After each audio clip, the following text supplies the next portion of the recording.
Hello बच्चों, आज हम लोग पढ़ेंगे रेनर मारिया रिल्के। रेनर मारिया रिल्के की ये कविता मेरे बिना तुम प्रभु। मेरे बिना तुम प्रभु ये कविता एक विदेशी लेखक की है। हमारे गोधुली पुस्तक में एक ही विदेशी लेखक हैं जिनकी ये कविता है मेरे बिना तुम प्रभु। ये कविता लिखी गई दूसरे भाषा में, मगर इसका हिंदी अनुवाद किया धर्मवीर भारती ने। धर्मवीर भारती हिंदी के प्रसिद्ध साहित्यकार हैं और ये बहुत ही लोकप्रिय और अभी जो चल रहा है सब दुनिया में मानव के महत्व को दर्शाती हुई ये कविता, इसको हम लोग पढ़ेंगे। उसके पहले लेखक परिचय।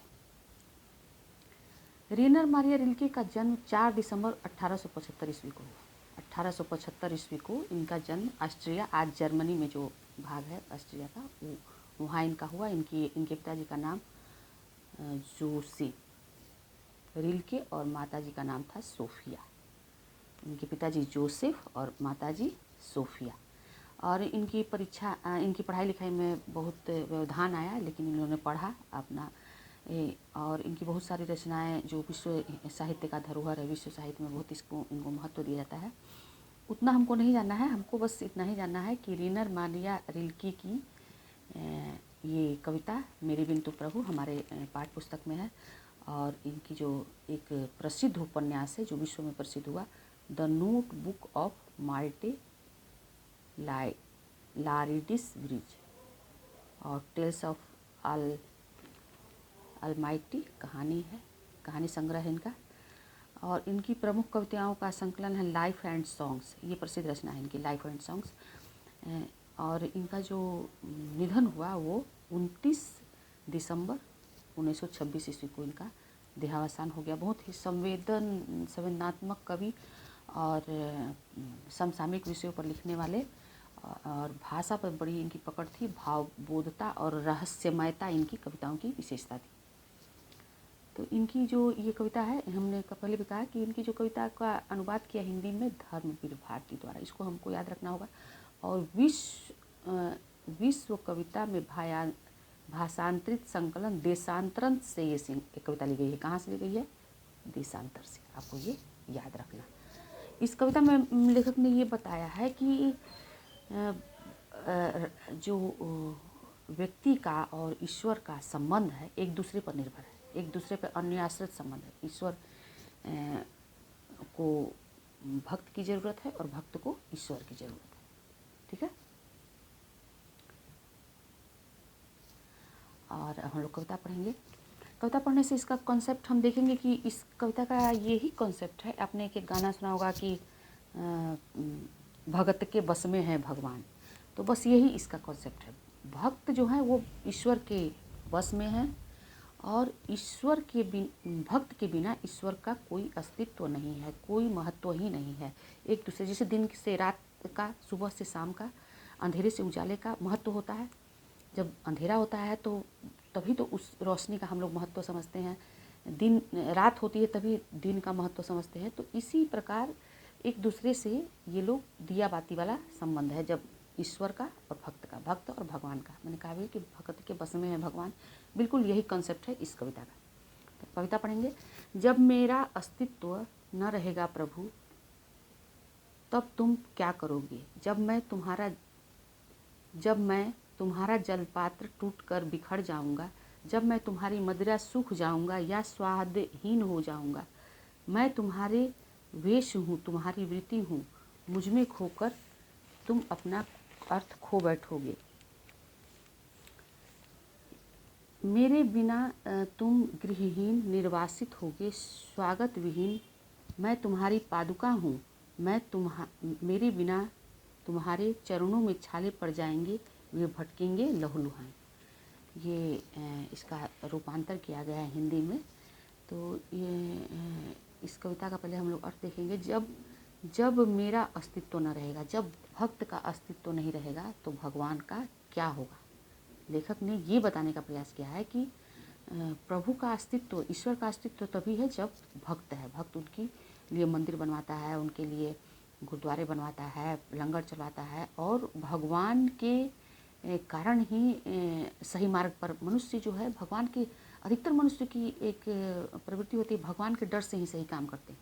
नहीं, भगवान गलत होगा, पाप के डर से ही वो गलत काम नहीं करते हैं, नहीं करते हैं वो गलत काम, कि ईश्वर के डर से ही। तो एक दूसरे से एक संबंध यहाँ पर दिखाया गया है कि जब मेरा अस्तित्व तो न रहेगा, जब मैं ही नहीं रहूँगा, तो आपसे डरेगा कौन, आपकी कृपा को कौन चाहेगा। मैं क्या हूँ, मेरा अस्तित्व तो ही नहीं रहेगा प्रभु, तब आप क्या करोगे, तब आपके लिए कोई काम ही नहीं बचेगा। आप तो दुनिया का कहते हैं कि पालन करते हो, जन्म देते हो, पालन करते हो, संहार करते हैं। ईश्वर ही तीनों काम करते हैं। तो जब ये मनुष्य रहेंगे ही नहीं, तो ईश्वर किसका पालन पोषण करेंगे, किसको जन्म देंगे और किसका संहार करेंगे। तो ईश्वर का अस्तित्व, जब मैं ही नहीं रहूँगा तो ईश्वर का भी अस्तित्व नहीं रहेगा। जब मैं अब यहाँ पे कवि ने तुलना की है कि जब मैं क्या हूँ, जलपात्र हूँ, मैं जलपात्र हूँ तुम्हारा, टूट कर बिखर जाऊँगा तो तुम क्या करोगे। जब मैं तुम्हारी मदिरा सूख जाऊँगा, यहाँ पर मदिरा आनंद का घटक है, मदिरा वो वाली मदिरा नहीं, यहाँ पर मदिरा जो है, जो मैं क्या हूँ, तुम्हारे लिए आनंद का विषय हूँ। मैं मेरे में ही तुम लगे रहते हो, जन्म देते हो, पालन करते हो, संहार करते हो। सूख जाऊँगा या स्वादहीन हो जाऊँगा, मैं तुम्हारा वेश हूँ। मैं तुम्हारे, कहते हैं कि एक सागर के जल की एक बूंद में भी वही गुण होता है जो सागर के जल में होता है। तो इसे ईश्वर मनुष्य का, ईश्वर जो होता है, मनुष्य जो होता है, ईश्वर का ही एक अंश होता है। तो ईश्वर में जो गुण होते हैं वो मनुष्य में ही होता है। तो इसीलिए यहाँ पर लेखक ने कहा कि मैं तुम्हारा वेश हूँ, तुम्हारी वृत्ति हूँ, मतलब तुम्हारा काम हूँ, कर्तव्य हूँ, स्वभाव हूँ। तुम्हारी वृत्ति मतलब तुम्हारे लिए जो भी कर्तव्य है, तुम्हारा जो भी स्वभाव है और जो तुम्हारा लक्ष्य है, वो कौन है, मैं ही हूँ, मतलब मनुष्य ही है। मैं तुम्हारा वेश हूँ, अर्थात तुम्हारा ही अंश हूँ।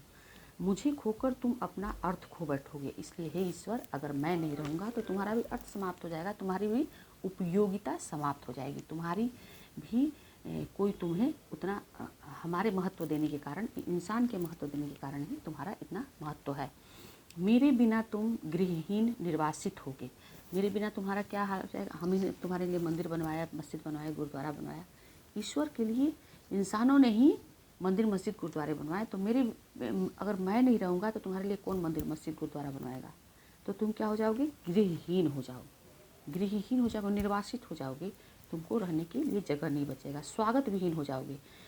सुबह उठ के ही कितने लोग जो हैं पुजारी मंदिर को धो धा के एकदम अच्छे से, जाड़ा गर्मी बरसात बसंत किसी ऋतु में अच्छे से धो धा के फूल माला दीपक आरती करते रहते हैं सब। तो उसी बात को कहा है लेखक कि जब मैं नहीं रहूँगा तो तुम्हारा कौन आरती करेगा, कौन तुम्हारे स्वागत करेगा, तो कौन तुम्हारे मंदिर को धोएगा। मैं तुम्हारी पादुका हूँ, पादुका मतलब चप्पल, जूते को कहा गया यहाँ पर। मैं तुम्हारी चरण पादुका हूँ, मैंने कहा था कि हे ईश्वर, मुझे आपके चरणों में जगह दे दीजिए। तो चरणों में यही पादुका हूँ, मैं तुम्हारे पैर का जूता हूँ। मेरे बिना तुम्हारे चरणों में छाले पड़ जाएंगे। अब मैं जूता ही नहीं रहूँगा तो तुम नंगे पैर चलोगे तो तुम्हारे पैर में छाले पड़ जाएंगे, वे भटकेंगे लहूलुहान, और वे इधर उधर जाएंगे तो उनमें बिना चप्पल के पैर में कांटे चुभे लहूलुहान हो जाएंगे। तुम्हारा शानदार लबादा गिर जाएगा। यहाँ पर लेखक ने लबादा कहा है, एक प्रकार का वस्त्र होता है। लबादा को एक प्रकार का वस्त्र के रूप में यहाँ पर होता है जो पादरी पहनते हैं।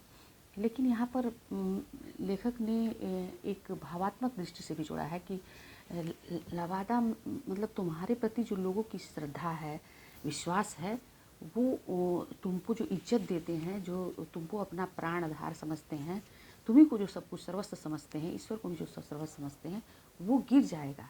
वो भावनाएं जो है वो ख़त्म हो जाएंगी। जब मैं ही नहीं रहूँगा तो तुमको उतना श्रद्धा कौन देगा। तो वो जो श्रद्धा रूपी और एक आवरण है तुम्हारे, लबादा मतलब आवरण, एक पोशाक को भी कहा जाता है। आवरण यहाँ से भी ले सकते हैं, दो अर्थों में है। आवरण जो चारों तरफ है मनुष्यों की श्रद्धा के कारण इस दुनिया में बहुत सारे काम होते हैं, बड़े बड़े काम हो जाते हैं श्रद्धा पे। तो तुम्हारा जो लोगों का जो श्रद्धा है तुम्हारे प्रति वो गिर जाएगा, जब लोग नहीं रहेंगे, जब मनुष्य नहीं रहेंगे तो तुम्हारा लबादा भी, तुम्हारा श्रद्धा भावना भी मनुष्यों की गिर जाएगी। तुम्हारी कृपा दृष्टि जो कभी मेरे कपोलों की नर्म सया पर विश्राम करती थी। यहाँ पर कपोल का मतलब हुआ गाल। तो गालों पे जब मुस्कुराहट कब आती है? जब ईश्वर की कृपा होती है, जब भगवान खुश होते हैं तो ईश्वर पे मनुष्यों पे कृपा करते हैं तो मनुष्य मुस्कुराता है, खुश होता है। तो तुम्हारी कृपा दृष्टि से कपोलों की नर्म सया विश्राम करती थी। क्या? ईश्वर का आशीर्वाद, ईश्वर की कृपा। कृपा दृष्टि जो मेरे कपोलों पर नर्म सया पर, गालों पर मेरे जो विश्राम करती थी, निराश होकर सुख खोजेंगी। निराश होकर वह सुख खोजेंगी। अब जब मैं ही नहीं रहूँगा तो किसके गालों पर? मनुष्यों के गालों पर ही विश्राम करती है आपकी कृपा दृष्टि। जब मनुष्य नहीं रहेंगे तो आपकी कृपा दृष्टि निराश हो जाएगी और खोजेगी सुख को कि मैं कहाँ जाऊँ, किसे दूँ, किसके गालों पे जाके विश्राम करूँ। जो मैं उसे देता था दूर चट्टानों की ठंडी गोद में, सूर्यास्त के रंगों में धुलने का सुख। प्रभु मुझे आशंका होती है मेरे बिना तुम क्या करोगे। जब शाम होती है, सूर्यास्त होने लगता है तो एक प्रकार निश्चिंत हम हो जाते हैं अपने काम धंधा से। अपने सारे लोग सूर्यास्त के समय दिन के बीतने का एक सुख होता है, अपने काम को विराम देने का एक सुख होता है। और जो सुबह हमें जो हमारे आशंका हो, एक दिमाग में रहता है कि ये करना है, ये करना है, ये करना है, तो शाम के समय एक निश्चिंतता और एक आराम का बोध होता है कि सुख घुलने लगता है। सूर्यास्त के रंगों में, जैसे सूर्यास्त के रंग लालिमा होती है, सुंदर लगता है, उसी प्रकार शाम को हम अपने सब पंछी, पशु, मनुष्य सब अपने अपने घर की ओर जाते हैं और गोद में, अपने गोद यहाँ पर घर से भी ले सकते हैं, अपने घर में जाते हैं और सुख महसूस करते हैं, इत्मीनान महसूस करते हैं, आराम महसूस करते हैं, शांति महसूस करते हैं। प्रभु मुझे आशंका होती है मेरे बिन तुम क्या करोगे। तो यहाँ पे लेखक ने ही बताया है कि मेरे बिना प्रभु जब मनुष्य नहीं रहेंगे। यहाँ पर मेरे से तात्पर्य लेखक अकेले का नहीं है, यहाँ पे सारे मनुष्य जाति से मेरे का यहाँ पर प्रतीक है कि यहाँ पर मनुष्यों के बिना हे ईश्वर तुम क्या करोगे। अब क्वेश्चन आंसर हम लोग देखेंगे।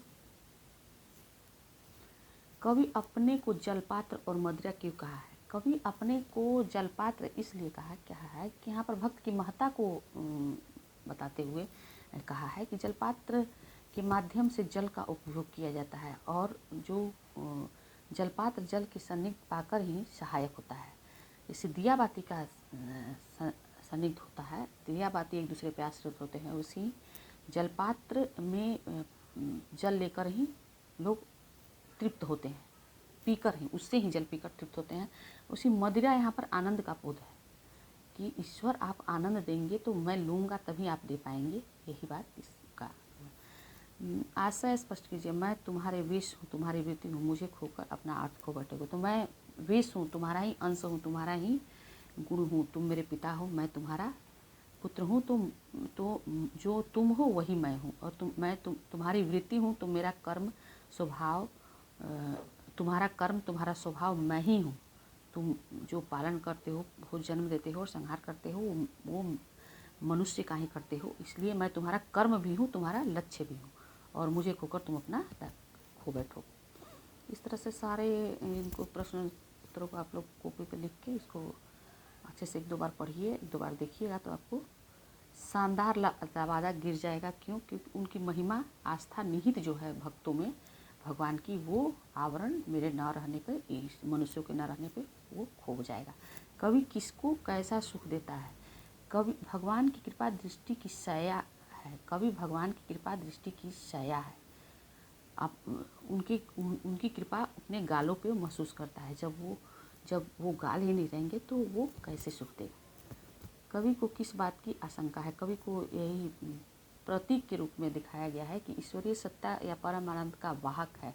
भक्ति जो है, मनुष्य जो है, वो परम सत्ता का वाहक है। वो उस चीज़ को दर्शाता है इस दुनिया में कि ये ऐसी श्रद्धा है, भगवान को मंदिर में स्थापित करता है, तो ही भगवान का महत्व सबके सामने समझ में आता है। कविता किसके द्वारा किसे संबोधित किया गया है? कविता भक्त द्वारा भगवान को संबोधित करके ये बात इस कहते हैं। मनुष्य के नश्वर जीवन की महिमा और गौरव का यहाँ पर कैसा बखान किया गया है? तो हम सभी जानते हैं, कहते हैं मनुष्य का जीवन क्षणभंगुर है, सब कुछ छोड़ के जाना है, ये सब कहा जाता है। लेकिन कवि यहाँ पर मनुष्य की महत्ता को जीवात्मा की जीव को भी उतना ही महत्व दिया है जितना परमात्मा को। जीवात्मा परमात्मा को यहाँ पर कवि ने बराबर महत्व दिया है। कविता के आधार पर भक्त और भगवान के बीच में संबंध प्रकट करे तो वही संबंध है जो एक जलपात्र और पीने वाले का, तृप्त होने वाले का, और भगवान और मदिरा का, आनंद लेने वाले का और आनंद देने वाले का, दोनों का ही अन्योन्य संबंध है। कविता में तत्सम शब्दों का चयन करें तो इसको व्याकरण भाषा की बात में आप लोग लिख लेंगे।